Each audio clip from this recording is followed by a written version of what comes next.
Hoje temos mais um podcast da 3As, Associação Amigos do Algarve, e temos a honra e o prazer de ter connosco, eu diria, um agricultor político, uma coisa que é um bocadinho mais sui generis e fantástico. Macário é um homem que já foi secretário de Estado, já foi presidente da Câmara de Tavira, de Faro, hoje é presidente da Assembleia Municipal de Faro, não é? E ultimamente foi, vamos dizer, nomeado presidente da Água que une, ou seja, da empresa Aqua. É um homem com uma experiência no ambiente muito grande, é um homem que, na minha opinião, é um apaixonado por vamos dizer, pelo ambiente, e eu começaria por lhe perguntar como é que está o nosso ambiente no Algarve. Muito bom dia aos nossos ouvintes. Em relação ao ambiente no Algarve, direi que, de modo geral, tem alguns problemas, mas a paisagem global do Algarve, o ambiente do Algarve, recomenda-se. Aliás, se não fosse essa qualidade, não havia o turismo e a procura que temos em relação àquilo que são os dias de sossego que se podem passar na região, tanto no litoral, com as praias, as rias, os parques naturais, como no interior, que tem paisagens espetaculares, e a serra, que desde Monchique até Alcotim tem um conjunto de belezas naturais e de rios e ribeiras e pegos e um conjunto de circunstâncias que são louváveis. Há casos pontuais de ambiente que têm que ser resolvidos na área dos resíduos, na área do abastecimento de água, que temos alguma escassez, este ano não, mas nos outros anos sabemos bem o que isso é.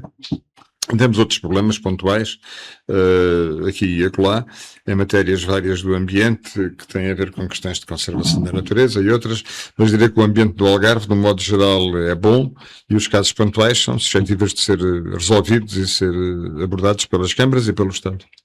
Eu sou muito crítico, como sabe, às vezes deve acompanhar aí as minhas aventuras, e acho que o Algarve está poluído em termos de ambiente, em termos de publicidades ilegais, em termos de outdoors. Há um descuidado total com o paisagismo. A gente olha à esquerda e à direita, e quando vamos numa estrada, vimos entulho, e isso para o turismo que vive de uma imagem. O turismo, no fundo, que é o nosso core business, vive de uma imagem. Ora, nós saímos, e eu costumo dizer, saímos do aeroporto, ou da A2, ou do Guadiana, da Ponte do Guadiana, e lamentavelmente vimos um Algarve sujo. Desculpa, a expressão é um bocado dura. Porque é que não se trata do mínimo? Nós pagamos taxa para o ambiente, agora é da garrafinha, depois é do saco de plástico, depois foi do papel, pagamos para o automóvel, é tanta taxa para o ambiente, e depois não plantamos árvores. Inclusivamente as coitadas que morrem não replantamos, principalmente até no tecidos urbanos. A gente olha para as cidades nossas algarvias e falta-nos verde, até porque o verde encobre a própria má arquitetura que muitas vezes nós infelizmente temos, não é? O ambiente, nós fomos pródigos, a natureza foi pródiga connosco, nós só temos que agradecer à natureza, o nosso Algarve, que tão é bem aceito pelo turista, e desgraçadamente, se não tivermos turismo, o que é que vamos ter? Porque até na agricultura, temos agricultura, mas não temos, por exemplo, indústria de transformação da própria agricultura. O que diz é perfeitamente verdade e é aceito por toda a gente. O que se passa em relação a alguns aspectos da paisagem, e sobretudo no que tem a ver com a publicidade exterior, com outdoors e painéis, um pouco por todo o lado, há corredores da Vida Infante, e o troço da A2, na zona de Paderne, Messinos, que entra no Algarve, é uma panóplia de tábuas e latas de toda a cor e feitio, e aí a competência das câmaras tem que ser acionada, portanto... E dentro das próprias câmaras? E dentro das próprias câmaras, das cidades? E nas áreas urbanas, existe uma proliferação de painéis que são poluição visual, mas são as câmaras municipais que têm que agir. Aliás, eu sou um observador disso, como muita gente, e circulo na Via do Infante todos os dias, várias vezes, e vejo sempre mais uma ratoescavadora a abrir mais uns buracos para espetar mais uns ferros e pôr mais uns tábuas. Isso de facto é uma proliferação enorme. Eu costumo dizer que se plantam mais outdoors do que árvores hoje em Sim, dia. é verdade. E a fiscalização das câmaras municipais é muito pouco eficaz nessa matéria. Mas porquê? Porque geralmente esse tipo de investidores, se é que lhe podemos chamar, sabem que os papéis nas câmaras levam algum tempo, podem alguém dizer-lhe que não, e então fazem facto consumado, e depois a burocracia administrativa para retirar aquilo por via contenciosa é um inferno. Há sempre prazos que eles têm para responder, querem ser notificados quando querem, outras vezes não querem, ou seja, o facto consumado é às vezes, infelizmente, a melhor solução, melhor para quem se põe do lado da prevaricação, porque a inoperância dos serviços municipais e a inoperância de alguma legislação leva a isso, ou seja, a justiça é tão lenta e tão burocrática nessas coisas e noutras, e que depois leva a que o facto consumado, a ilegalidade provocada, acaba por beneficiar esses infratores que sabem que têm uma certa impunidade em relação a isso. Eu tive alguns exemplos enquanto fui Presidente de Câmara em relação a construções ilegais em sítios perfeitamente inóspitos e incríveis, que a fiscalização agiu, emitiu procedimentos em tribunal, houve sempre um conjunto de prazos que foram ganhando. Bom, vejam o caso do Sr. Sócrates, que ainda temos todos que lhe pagar pela difamação que eventualmente foi alvo e enrola processos há mais de uma dúzia de anos. Portanto, a Justiça tem um conjunto de pergaminhos e de enredos burocráticos que são perfeitamente inoperantes. Aliás, eu penso que o 25 de Abril ainda não chegou à Justiça. E as câmaras municipais às vezes têm a fiscalização, mas depois encalham nisso tudo.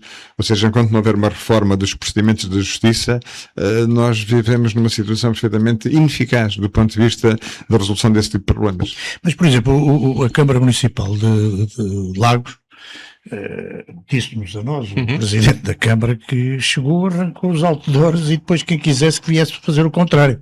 Quem quisesse que viesse reclamar. Ou seja, inverteu a situação da justiça. Ou seja, o prevaricador, em vez de estar à espera de todos os processos legais, ele arrancou e depois disse: agora processem-me a mim. Eu acho que é uma solução recomendável, ou seja, exatamente a justiça, mesmo ao contrário, funciona da mesma maneira. Claro. E portanto aí, desse ponto é preciso ter coragem para o fazer. Desse ponto de vista parece-me bem, acho que é uma boa atitude, porque pelo mecanismo do ofício, da notificação, de mandar a carta, de dizer que não resolve, ou seja, esse método acho que é o melhor, arrancar e andar. Temos que criar um exemplo, levá-lo ali à CCDR, levá-lo ali à AMAL para ver se ele consegue explicar como é que fez. Eu não vou conseguir chamar Macário, por preferência há de ser sempre um engenheiro Macário, tivemos sempre uma relação, tudo bem. Uma relação próxima e amiga. A minha pergunta agora, nas suas novas funções, né, que também é aquilo importante que as pessoas querem saber,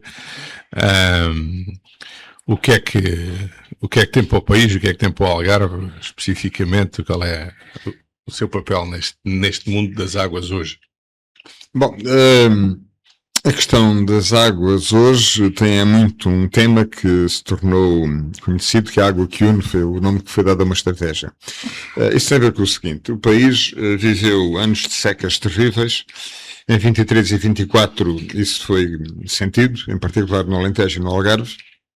E houve uma decisão do Governo, em boa hora, de chamar 4 especialistas, os dirigentes máximos das Águas de Portugal, da Direção-Geral da Agricultura, do Alqueva e da Agência Portuguesa do Ambiente, e pedir a essas 4 pessoas que escrevessem um documento apanhando aquilo que eram os projetos, as ansiedades, algumas com muitas décadas pelo país fora, e reunir uma documentação que dissesse o que é que o país precisa, desde Trás-os-Montes ao Algarve, em termos de infraestruturas hidráulicas para resolver o problema da segurança hídrica.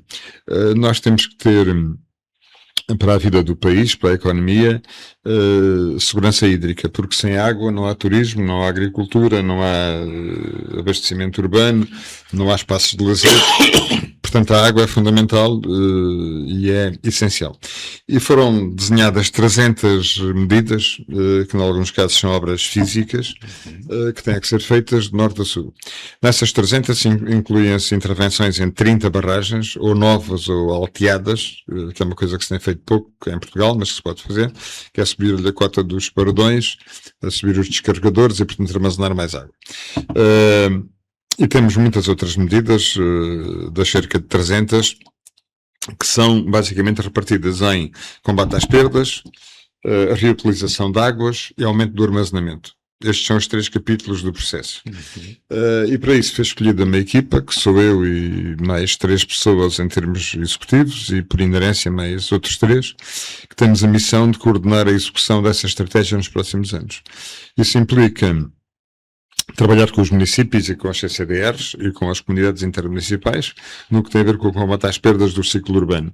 Porque situações como aquela que veio a público da Almada, há infelizmente outras potencialmente que podem acontecer. Há municípios que têm perdas enormes, redes obsoletas. Aqui no Algarve têm-se feito obras relevantes, em alguns casos visíveis, em Tavira, em Lagoa, em Lagos, mas há outros que têm que fazer mais. E pelo país fora há muita gente que não tem feito aquilo que deveria ter feito no combate às perdas, e hoje em dia nós temos 1/3 da água perde-se inutilmente debaixo das calçadas, debaixo do alcatrão, nas ruas, porque os municípios despejam água em tubos rotos, e isso tem que ser resolvido. Outra questão tem a ver com a reutilização da água para fins de lavagens de ruas, de rega de campos de golfes, regas da agricultura, e sucessivamente, conforme os tratamentos são afinados, outros usos também são possíveis. Neste domínio o Algarve tem andado na frente, têm sido inauguradas várias obras de reutilização de água das estações de tratamento, a Vila Real, Castro Marinho, a Vila Moura, Quinta do Lago, Albufeira. Há uma série de estações de tratamento de águas que... Representa aqui 50% já das hectares? Ou... ainda não, mas caminhamos para isso. Ou seja, há uma obra futura que é relevante, que é em Portimão, é a Tarde da Companheira, só que tem uma questão de intrusão salina que tem que ser resolvida antes de poder ser usada essa água para outros fins. Esta de Olhão Faro já está? Ainda não está, mas pode vir a estar daqui a algum tempo. Agora a próxima será de Tavira, Almargem, que será colocada em funcionamento ainda este ano, dentro de semanas, e que fica pronta. Isso implica, portanto, ganhar para reutilização muitos hectómetros de água, em vez de irmos recorrer à água doce, que fica reservada para outros fins. E depois há um conjunto de obras de armazenamento que têm que ser feitas no Algarve, é o caso do Alportel, o caso da Fopana, o caso do...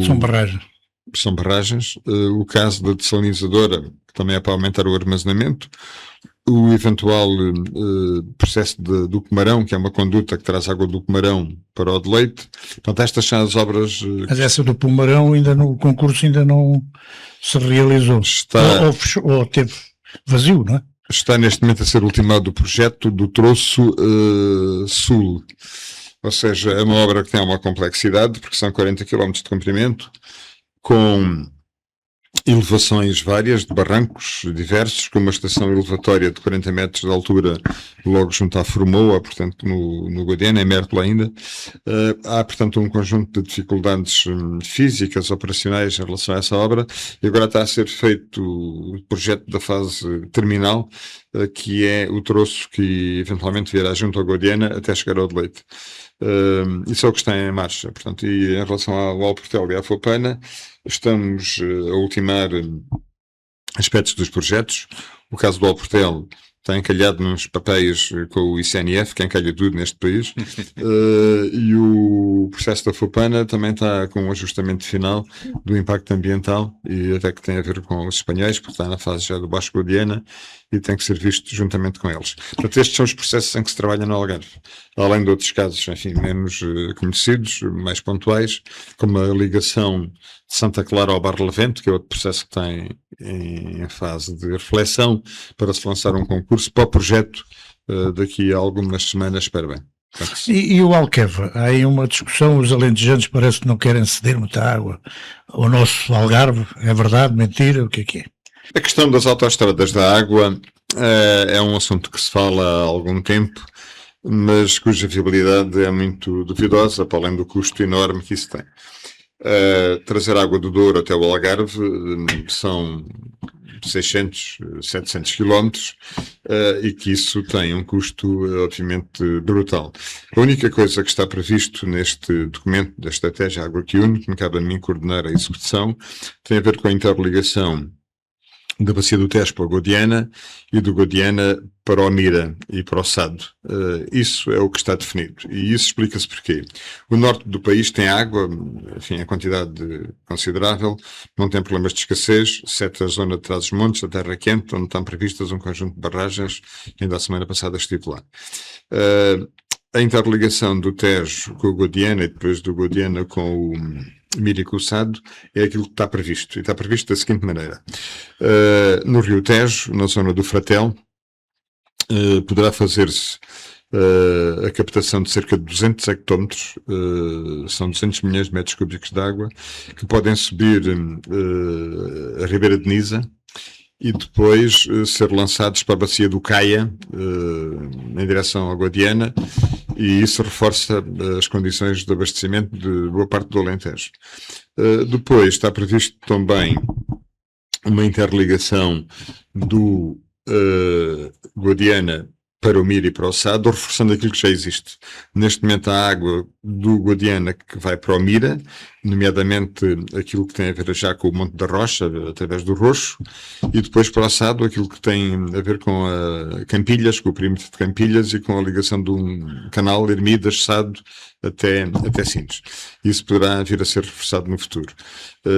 Não há previsão de outras obras que seriam faraónicas e perfeitamente difíceis e pouco lógicas até de ser viável economicamente. Sim, portanto, as intervenções que se chamam de interligações são estas. Vem que o país tem várias outras interligações, feitas há décadas e que pouco se fala nelas, mas existem.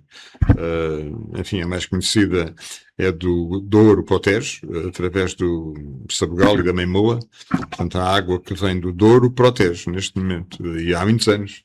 E há outras interligações que não vamos agora aqui detalhar, mas a Autoestrada da Água é uma expressão simpática, é um projeto interessante, mas o que tem a ver com a nossa estratégia Água que Une prende-se apenas com estas ligações que lhe disse, Tejo Guadiana e Guadiana Mira e Sado.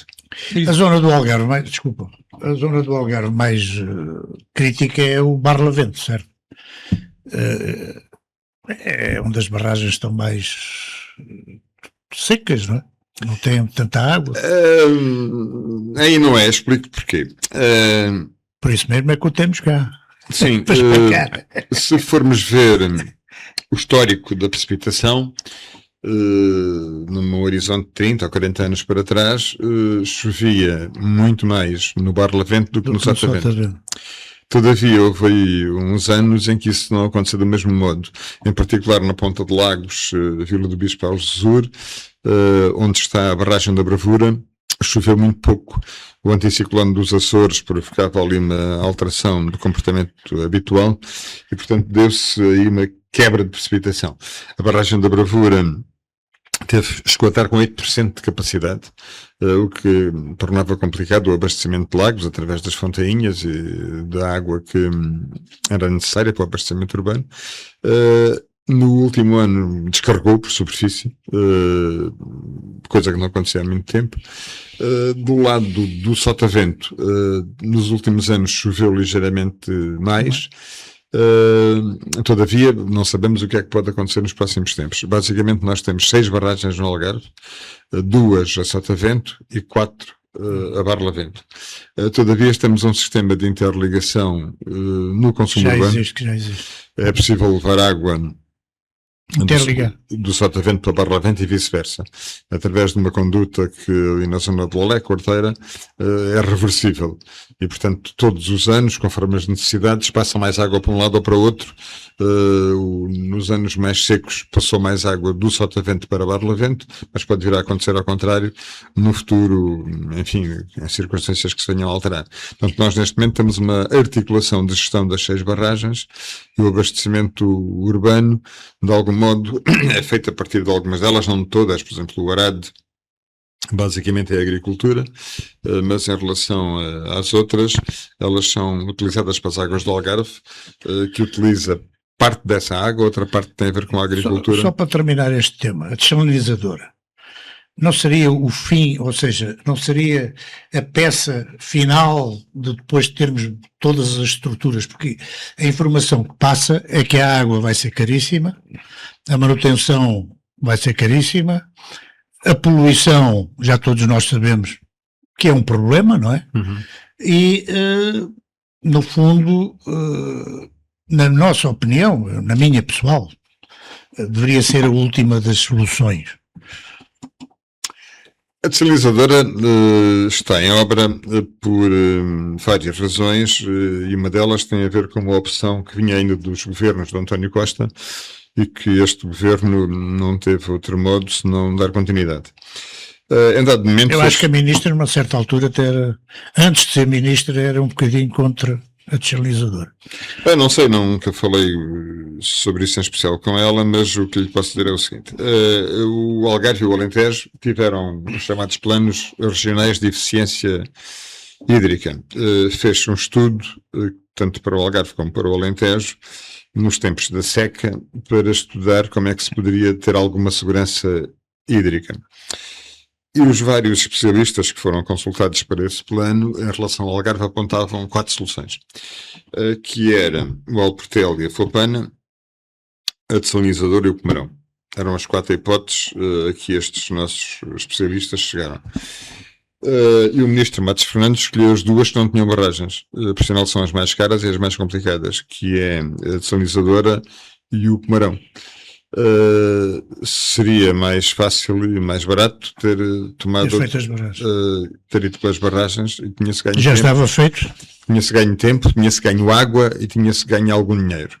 Todavia os processos estavam em marcha e havendo a escassez que havia em 2024, quando este governo entrou em funções, foi, enfim, este governo, embora teve uma recastagem o ano passado, mas um governo que vem de abril de 24. E nessa altura estávamos num período de seca, e essa circunstância levou a que ninguém tivesse coragem política de parar um processo que estava em movimento. Basicamente é isso.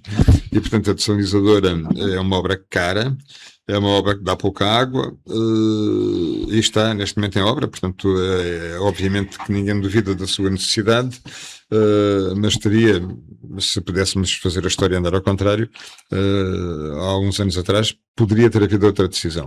A decisão foi aquela, agora temos que naturalmente levá-la por diante, não há volta a dar. Claro. E é isso que temos que fazer. Não, agora queria entrar num tema paralelo à água, mas que está dependente da água e eventualmente até já está na estratégia da água que nos une. E falámos em ensinos, e falamos dos data centers, e falamos de... Sim. Todos os dias há mais procura de data centers em Portugal, até pela posição geográfica que temos a sorte de ter, que estamos longe da Europa e longe dos Estados Unidos, e perto da Europa e perto dos Estados Unidos em simultâneo. Portanto, todos os cabos de internet chegam ali perto de Sines, um bocadinho mais acima, um bocadinho mais abaixo. Existe alguma preocupação já também ligada, porque fala-se muito na energia que o data center precisa, mas fala-se pouco da água que o data center consome, não é? Vocês têm já algum... Sim. Existe neste momento uma definição de objetivos muito clara para Sines. Não falei nisso há pouco, porque obviamente estamos aqui focados muito nos assuntos do Algarve, mas já falamos do país todo. Em relação a Sines, vai ser feita uma desalinizadora, até menos exigente do que esta aqui do Algarve, do ponto de vista da qualidade da água, porque é água para consumo industrial. Portanto, isso vai ter que ser feito nos próximos anos, porque dentro de 6 anos há um conjunto de grandes indústrias consumidoras de água que se vão instalar em Sines. É o data center e são outros investimentos. De maneira que nós estamos a trabalhar nisso também, faz parte da estratégia Água que une, dar água em quantidade àquela série de indústrias novas que Sines vão ter. Existe uma empresa do Grupo Águas de Portugal que está em Santo André, Águas de Santo André.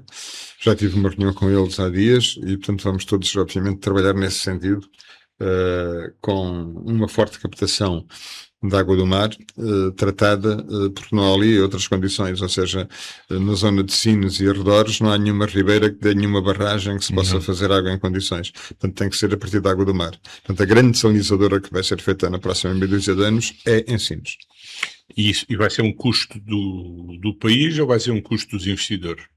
Ali é fácil, muito mais fácil que no Algarve, porque a água industrial tem condições de viabilidade económica e financeira para suportar o custo de investimento.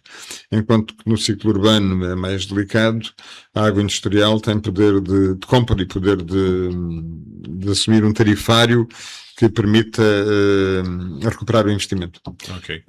Coisa que não é fácil na agricultura e não é fácil no ciclo urbano, embora pode-se assumir, mas no uso industrial conseguem-se ter tarifários que recuperam o investimento e, portanto, é isso que vamos fazer. Ok. Amigo Paulo. Não, a minha era. Não, porque estávamos aqui a falar de água e fala-se muito nos data centers, muito na questão energética, mas não desconhecia, e pronto, e ainda bem que é uma água industrial. Bom, focando aqui um pouco na agricultura, nós temos aqui opiniões ambientalistas contra o nosso abacate, até já contra a nossa laranja, etc, etc. E gostava de saber, como um bom agricultor que é, a sua opinião, até pelo consumo da água. Eu tenho uma opinião, eu nasci numa quintarola em Moncarapaz, em que antigamente a rega era feita por terra, não é? Gravidade, mas era desperdício. Hoje é um conta-gotas, uma coisa super industrializada, super estudada, etc, etc. Mas é que acha que... Eu, por exemplo, ando aqui na 125 muitas vezes e vejo noras e noras e noras completamente abandonadas e terrenos completamente abandonados. E depois sempre ouço o problema da água, na agricultura, especificamente. Já não falo do Golfo, que isso praticamente já se desmistificou, que o Golfo era o grande consumidor de água do Algarve, felizmente. Agora, na agricultura, eu acho que há aqui um mito ainda a rebater do consumo, ou do excesso de consumo, porque até inclusivamente dizem que é muito superior ao consumo humano, ao consumo do turismo. Bem, a agricultura não consome água. A agricultura transforma a água em alimentos. E todos nós precisamos de 4 metros cúbicos de água por dia. Às vezes, quando se faz uma pergunta simples, a água que é necessária por dia, há quem aponte 200 litros como necessidade, e quem viver num apartamento e que lhe perguntam o que é que consome, uma família de 3, 4 pessoas consome 10, 12 metros cúbicos.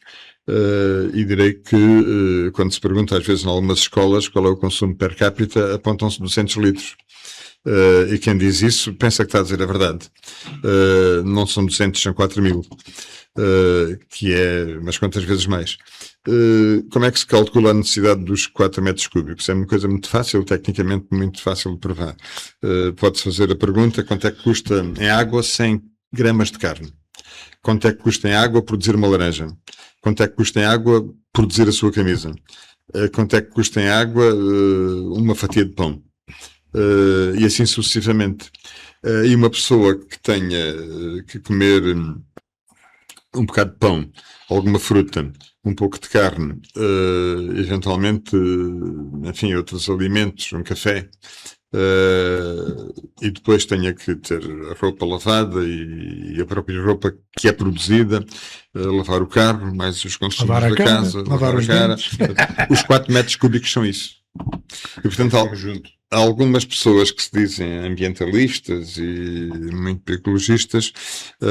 Eu tenho pena de algumas opiniões que eles têm, porque sinto o dever de trabalhar para lhes arranjar 4 metros cúbicos de água por dia.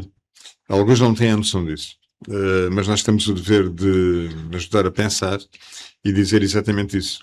Depois, em relação à agricultura, há um conjunto de mitos que têm a ver com o consumo. É verdade que a agricultura consome água, mas consome água porque tem que produzir toneladas de alimentos. Portanto, nós pegamos na água que vem numa barragem ou que vem num furo, com essa água fazemos fruta e legumes e devolvemos a água ao solo. Ou seja, os agricultores usam parte da água porque ela infiltra-se no solo. E, portanto, quando se diz que há um consumo grande, sim, há um consumo que pode ser de 5.000 metros cúbicos por hectare, para fazer laranjas ou abacates. Para fazer amêndoas é preciso mais. No Algarve faziam-se de sequeiro e, portanto, as produções são irrisórias, mas no Alentejo hoje em dia o consumo superior é das amêndoas, que já se fala em 8.000 metros cúbicos de hectare ano. Eu no outro dia passei na autoestrada e ali perto de, eu não sei como bem, Alstarão. assim, ali mais para a frente, Sim. tem até aquela fábrica das borras de azeite. Sim, mal cheirosa e ilegal. E aquilo tinha ali uns hectares largos de amendoeiras e de repente arrancaram as amendoeiras todas. Por uma opção seguramente do dono do terreno, que tem outra cultura em mente, isso faz parte da lógica, muitas vezes... Sim, mas eu questionei-me, seria que já não era rentável? Os preços têm flutuações, como em tudo, e tiveram há alguns anos atrás uma certa flutuação. Mas isso é uma coisa normal, de arrancar uma cultura, plantar outra, mas isso não significa que o Alentejo não tenha milhares e milhares de hectares de amêndoas e de amendoeiras. O Alentejo do Alqueva, que são 140.000 hectares, é basicamente olivais e amendoais. Mas voltando aqui ao que estava há pouco na sua pergunta, que tinha a ver com laranjas e abacates. Desculpa. Um mito errado: os abacates não consomem mais água que as outras culturas. Os abacates consomem a mesma água que as laranjas e consomem menos, como lhe disse, que as amêndoas ou os diaspiros, por exemplo. Portanto, aquilo que alguma gente folcloricamente diz contra os abacates não tem razão nenhuma. É perfeitamente infundado aquilo que às vezes vem a público. E o que é facto é que a água que se utiliza nos abacates produz umas peças de fruta que geram 3 euros por quilo. Quem for aos supermercados vê isso. Portanto, um agricultor não é um tipo que faça a agricultura por mero deleite de perder dinheiro, por, enfim, passear no campo e não ter dinheiro para dar uma volta de carro ou ir almoçar fora. Um agricultor é uma pessoa como qualquer outra que quer fazer dinheiro com os terrenos que tem, são os seus recursos. E, portanto, se uma cultura é rentável, ele é capaz de arrancar a outra que tem lá e planta aquilo que no mercado dá melhor rentabilidade. E diga-me uma coisa, ainda há muita horta fechada. Fechada que eu digo é o abandono. Sim, há alguns terrenos no Algarve que estão de sequeiro quando podiam ser de regadio. Dou-lhe exemplos vários. O perímetro de rega do Sotavento, que vai do Olhão, de Alfandanga até Castro Marim, tem ainda 2.000 hectares que estão equipados com hidrantes, com canalizações, mas não estão a ser regados. Porque os proprietários estão no estrangeiro, estão em Lisboa, pessoas idosas que faleceram sem que os herdeiros tenham qualquer relação com a terra, e portanto há 2.000 hectares separados em várias corelas ao longo deste território, que estando equipados para regar, não regam. Pronto. Depois aqui na Campina de Olhão, Faro, Lolé, há terrenos de sequeiro também, porque não há água em quantidade e em qualidade para os regar. Nós, uma das razões pelas quais queremos fazer a Folpana é para substituir a água de regadio na Campina de Farolhão. A Campina de Farolhão tem os furos cada vez mais profundos, cada vez mais baixos, tem cloretos, nitratos, nitritos e outras coisas que não são muito aconselháveis, que estão por aí. Tem alguma salinidade, que noutras terminologias pode dizer condutividade. Em particular, as areias de Almancil têm teores de salinidade que para algumas culturas já são muito complicados. Portanto, é preciso fazer um conjunto de intervenções para trazer água de superfície para este território. Não é neste ano, nem no próximo, nem daqui a 4 ou 5, mas no horizonte de uma década temos que ter isso. Ou seja, é desejável que se faça a Folpana em 3, 4 anos, e ao mesmo tempo que se faça a Folpana tem que se desenvolver uma rede de rega que venha de Alfandanga até Almancil, Corteira, para substituir esta água de origem subterrânea, como lhe disse, é escassa em quantidade e é escassa de baixa qualidade. E, aliás, tem exemplos que este ano tem sido um ano, enfim, chuvoso. Ainda há ali uma zona deste furo aqui da Campina de Faro, deste aquífero da Campina de Faro, que não é possível autorizar furos, que tem a ver com a zona ali do Patacão para lá, sobretudo na zona de Almancil e por aí fora. Enquanto que aqui do lado da Conceição de Faro, em direção a Olhão, já foi possível autorizar os furos este ano. Mas é aí precisamente aqui na zona de Patacão, etc., que eu vejo muitas noras abandonadas e quintas que antigamente eram cultivadas e que estão completamente abandonadas. Assim, estão por uma razão. Ou seja, hoje em dia, a nora, com o engenho, com o burro e com a vaca, já não se utiliza. Já não se usa. E, portanto, essa nora que tem uma aparência abandonada, ou seja, o muro está abandonado, o engenho está ferrugento, já foi retirado. Aquele ar de abandono não significa que não tenha um furo qualquer. uma bomba elétrica. Não, mas aquele caso, a maior parte deles estão mesmo abandonados. Sim, alguns não têm, mas quando não têm é exatamente aquilo que acontece na sociologia rural. Os descendentes do agricultor não estão aqui por perto, mudaram de vida. Por lá ver, nós temos uma população agrícola percentualmente muito baixa e, portanto, o número de jovens filhos de agricultores. E porque as querelas, os espaços também são muito pequenos, 1 hectare, 2 hectares, quem é que cultiva 1 hectare ou 2 hectares? As querelas são pequenas e ao mesmo tempo os filhos dos agricultores, muitos deles não são agricultores, têm outra profissão E qualquer. a própria rentabilidade, porque hoje o sequeiro, por exemplo. Não há aqui agora vou fazer mais uma provocação. Sim. Uma provocação, não há aqui uma discussão mais.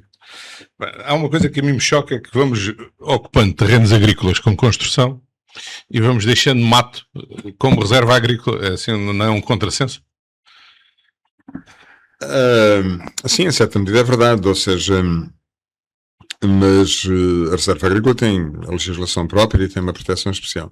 Todavia, há cidades como Faro, em certa medida Olhão, em que o seu crescimento, a sua expansão necessita de solos agrícolas. Todavia, hoje em dia, o conceito de reserva agrícola vai evoluindo, porque quem define as condições do solo é ter água ou não ter água. E, aliás, até a própria legislação diz que um solo, embora de aparente fraca qualidade, desde que tenha água, automaticamente é classificado como reserva agrícola. É o caso que acontece nos perímetros da rega. Nós produzimos fruta num solo aparentemente pedregoso, que era um matagal cheio de rochas, metem-se lá uns tubos e aquilo automaticamente começa a produzir fruta. Portanto, o conceito de reserva agrícola hoje é muito flutuante. Obviamente que há solos das chamadas classe A, B e C, H, que são solos úmidos, em que solos profundos, sem pedras, com matéria orgânica, etc., que dá pena às vezes terem que se utilizar para outros fins. Mas isso acontece muito onde não há alternativas. Reparo, a própria cidade de Faro tem aqui, na Orla Norte, alguns empreendimentos e construções em curso, em terrenos que são de excelente qualidade. Se for a Beja, quer dizer, em volta da cidade de Beja, embora não tenha o crescimento que tem aqui o caso de Faro, nos barros escuros, naqueles barros de Beja, olha, toda aquela zona onde se faz a própria Ovibeja e aqueles bairros na zona sul, desenvolvem-se em cima de terrenos de altíssima qualidade. Porque há cidades que o seu crescimento tem que ser feito sobre solos dessa qualidade. Sem casos pontuais, mas não há outra solução. Pegando só em Faro, acabamos por ter freguesias rurais que estão a ficar desertificadas porque não se conseguem aumentar os perímetros, não é?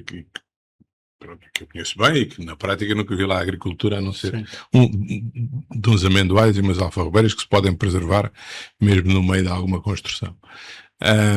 A mim choca-me um pouco este tipo de gestão territorial, não é? Mas isso são outros 500. Desculpa. Não é fácil, enfim, encontrar equilíbrios para todos os problemas que se têm. Quer dizer, há cidades, como disse e repito, cuja expansão não seria possível sem alguma ocupação de solo agrícola.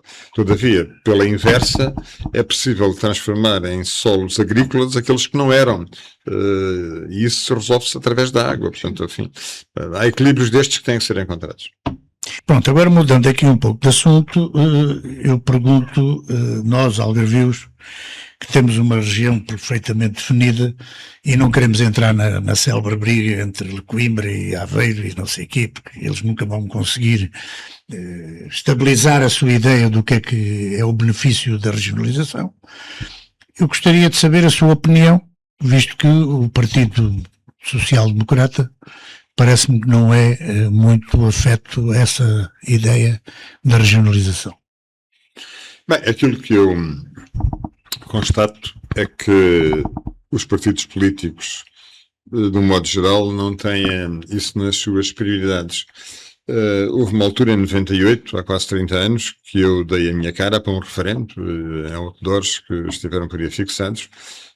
Todavia perdemos, tanto no Algarve como no Alentejo, como no resto do país, mas aqui no Algarve e no Alentejo foi onde fez a mim e a outros alguma surpresa. Eu penso que não se voltam a criar facilmente condições desse tipo, que se avance para um referendo. Mas como uma região piloto, fugir do nacional para... Sim, eu compreendo isso e não sou alheio a essa vontade. Penso é que não existe neste momento condições políticas nos principais partidos políticos, não é só um nem dois, os principais partidos políticos, daquilo que eu vejo e que tenho conhecimento, não estão favoráveis a essa ideia. E o Algarve não tem vozes suficientes e com peso suficiente. Não temos votos. Votos e vozes e poder político para poder... Mas as vozes hoje em dia são votos, não é? São votos também. Agora, aquilo que está em marcha é uma racionalização disfarçada, enfim, alguma descentralização de serviços, de alguma maneira procuram através das CCDRs ir conglomerando alguns poderes administrativos nas CCDRs sem que tenha havido qualquer regionalização. Aliás, esta última solução dos 7 vice-presidentes de cada CCDR, com uma miscelânea de eleições diferentes para cada caso, há 3 modos de eleição e ainda um conjunto de 5 nomeações.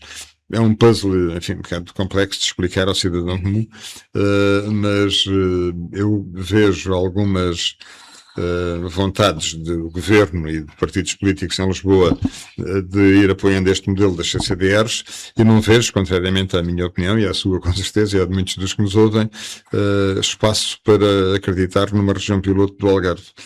Mas, por exemplo, o PS parece que aceita a regionalização. Aqui o grande contra parece-me mais ser o próprio PSD. Será porque tem medo, porque o PS tem 12 câmaras contra 2 do PSD? Mas olha que essa ideia não é... Mas eu tenho uma ideia que o Algarve é uma região de direita. Mas olha... Se juntarmos os votos da IEL, se juntarmos o do Chega, se juntarmos o do PSD, certamente que somos uma região de direita e não de esquerda.